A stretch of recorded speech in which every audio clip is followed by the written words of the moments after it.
네, 안녕하세요. 세미 스마트팜 TV입니다. 비료 성분과 식물의 성장 6번째 시간입니다. 네, 여러분들에게 이제 그 마지막 시간 같은데요. 비료의 양분과 식물의 성장이 이렇습니다. 주로 이제 비료 하면은 무기질하고 유기 양분이 이렇게 나누는데 주로 이제 화학 비료들은 무기 성분에 포함이 되죠. 그리고 또 이제 무기 원소주 중에 탄소, 수소, 산소 이거는 공기 중에 있는 부분들이에요. 그래서 이제 산소 같은 경우에는 탄소는 식물의 입장에서 들여다본다 그러면 낮에 햇볕을 받았을 때 탄소를 흡입해서 탄소 동화 작용을 일으키게 되는데 식물은 밤에는요 잠을 자게 됩니다. 잠을 잘 때는 우리가 동물들처럼 산소를 흡입하고 이산화탄소를 내보내게 돼요. 그래서 여러분들 주로 이제 그 집 같은 데서 방 같은 데서 우리가 그 식물들을 많이 기르죠. 아파트 같은데 식물들 많이 기르는데 사실은 우리가 그 조금 어둡거나 이런 부분에 있다 그러면 얘네들이 탄소 동화 작용을 하게 되면 산소를 내보내는 게 맞는데 그렇지 않고 잠을 자는 형식으로 산다 그러면 호흡작용에 의해서 이산화탄소를 배출할 수도 있다라는 거를 알 수 있습니다.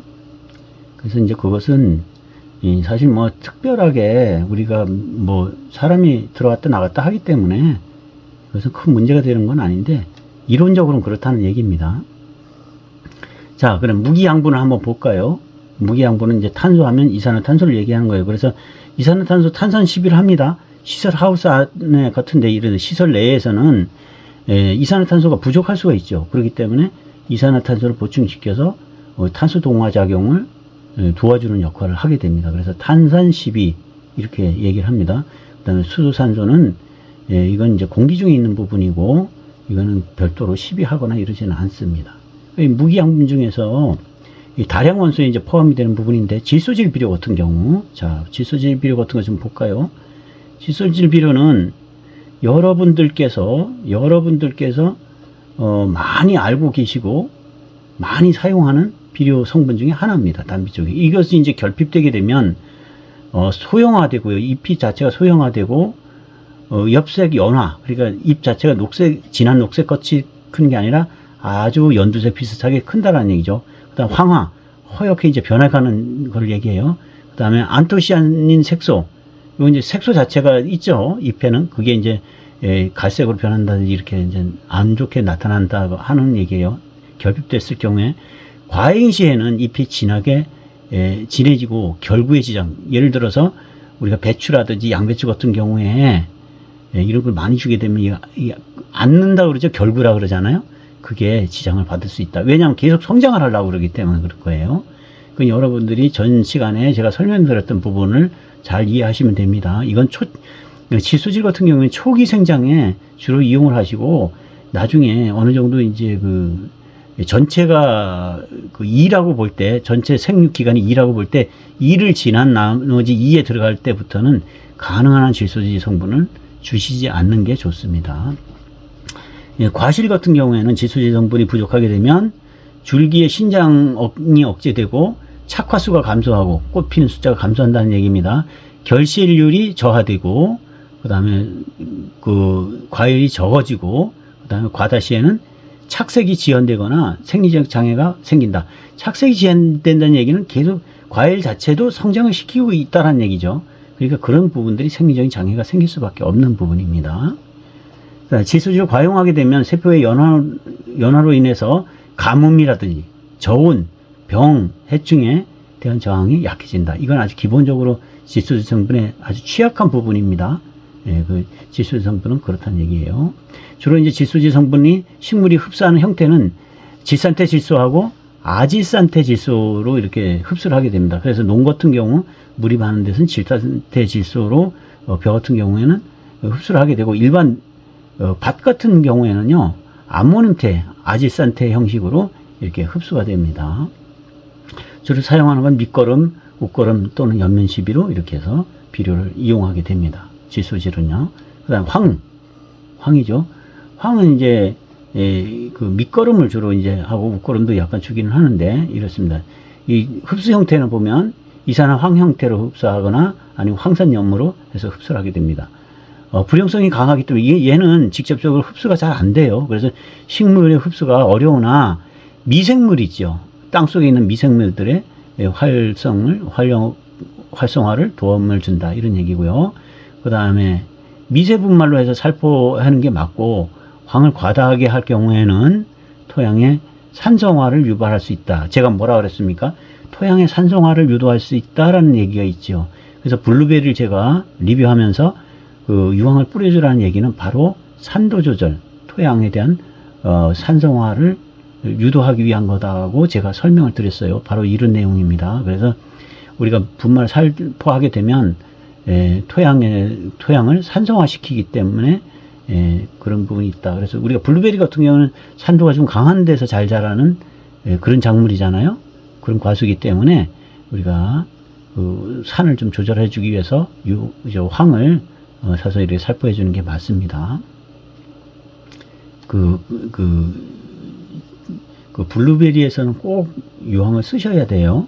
아셨죠? 블루베리는 제가 전에도 산도 조절을 해준다고 제가 설명을 드렸었어요. 자, 인산질 비료. 인산질 비료는 이제 인산으로 해서 흡수가 되게 되는데 얘는 밑거름이나 옷거름을 주게 되고요. 잎이 결핍되면 마르고 녹색이 되면서 마르는 거예요.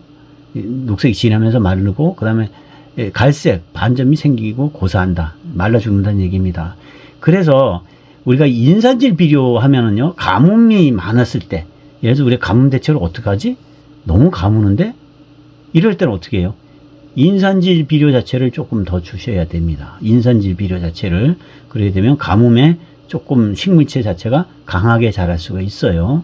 그리고 뿌리에 결핍하면 뿌리의 생육이 정지하며 뿌리 채소의 비대에 장애가 된다. 이것도 이제 가뭄하고 연관이 돼 있겠죠. 뿌리 부분이 이제 이렇게 된다는 얘기는. 그래서 우리가 가뭄, 한해 대책으로 우리가 그 비료를 만일에 사용해야 된다고 할 때는 인산질 비료가 좀 많은 성분을 갖는다 그러면 좋다, 이런 얘기입니다. 그 다음에 인산질 과용하게 되면 토양 중에 철이나 알루미늄이 결합해서 황화 현상, 누렇게 변해간다, 이런 얘기입니다. 그래서 인산질 비료를 너무 많이 주게 되면 이런 그 결핍 현상이 생겨서 잎 자체가 누렇게 변한다든지 이렇게 된다는 얘기예요. 그 다음에 칼슘 같은 경우에는 세포막 구성 성분이며 잎의 함유량이 많다. 전 시간에 제가 말씀드렸죠. 칼슘이라 그러면 우리가 그 석회 비료에 칼슘이 많이 들어가 있죠. 그 부분에 대해서 제가 시험한 결과도 여러분들에게 알려드렸습니다. 어떤 결과예요?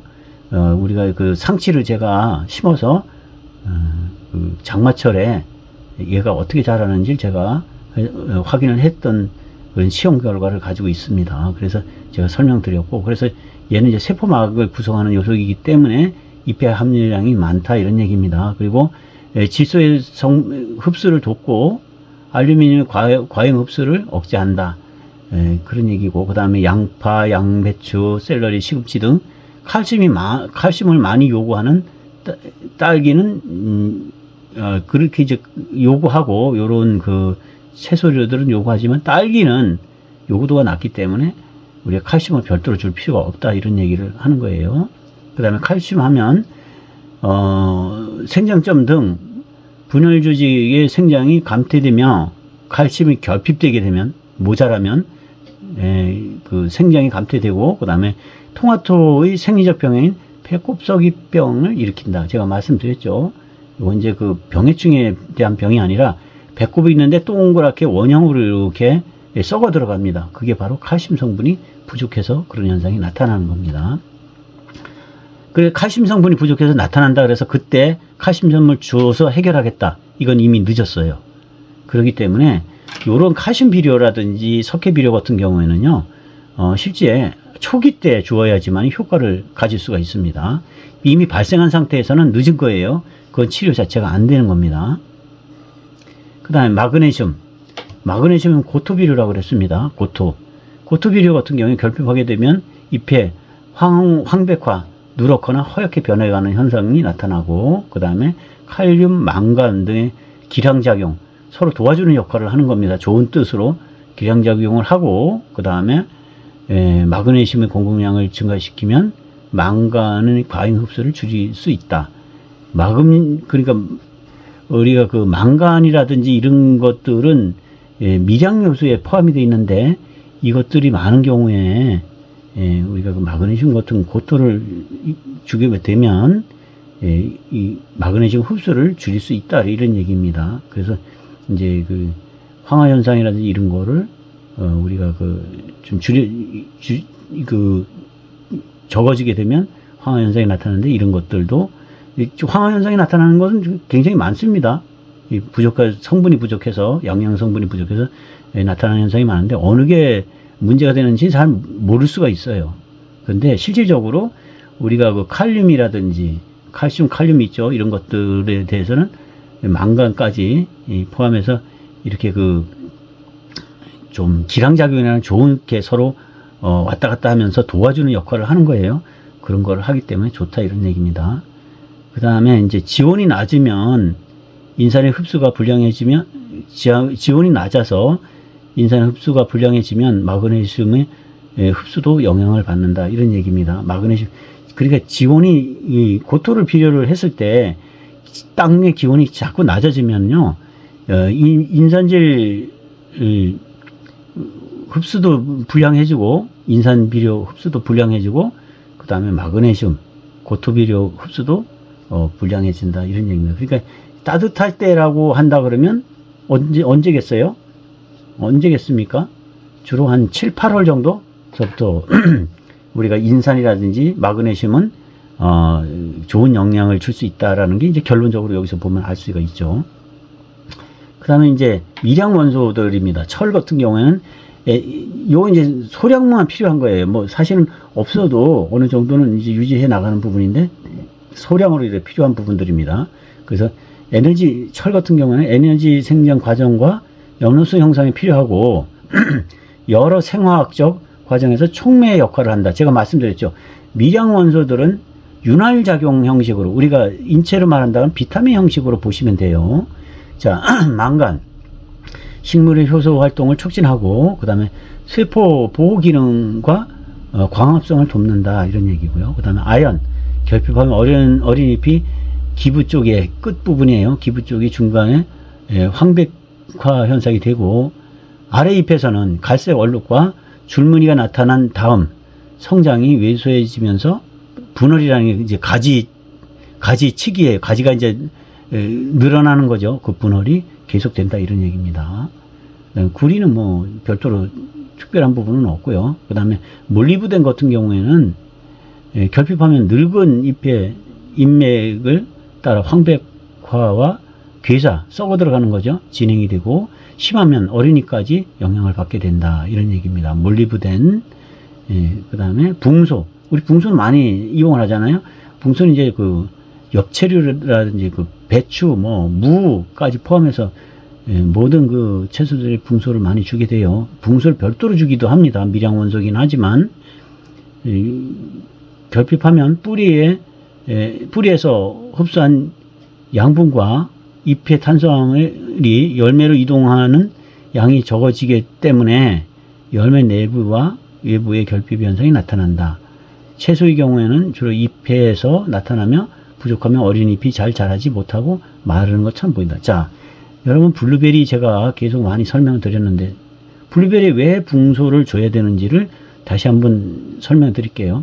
결핍하게 되면 뿌리에서 흡수한 양분과 잎에서 탄수화물이 생성된 것을 열매로 이동하는 양이 적어지기 때문에 열매 내부와 외부의 결핍 현상이 나타난다. 그러면 열매가 뭐 적어진다든지 아니면 뭐 짱구 형식으로 생긴다든지 아니면 겉 표면에 어떤 반점과 비슷하게 생긴다든지 이런 부분들이 나타나는 게 바로 부족할 경우에 붕소가 생기기 때문에 제가 블루베리를 재배할 때는 여러분들 붕소를 별도로 좀 주셔야 되고요.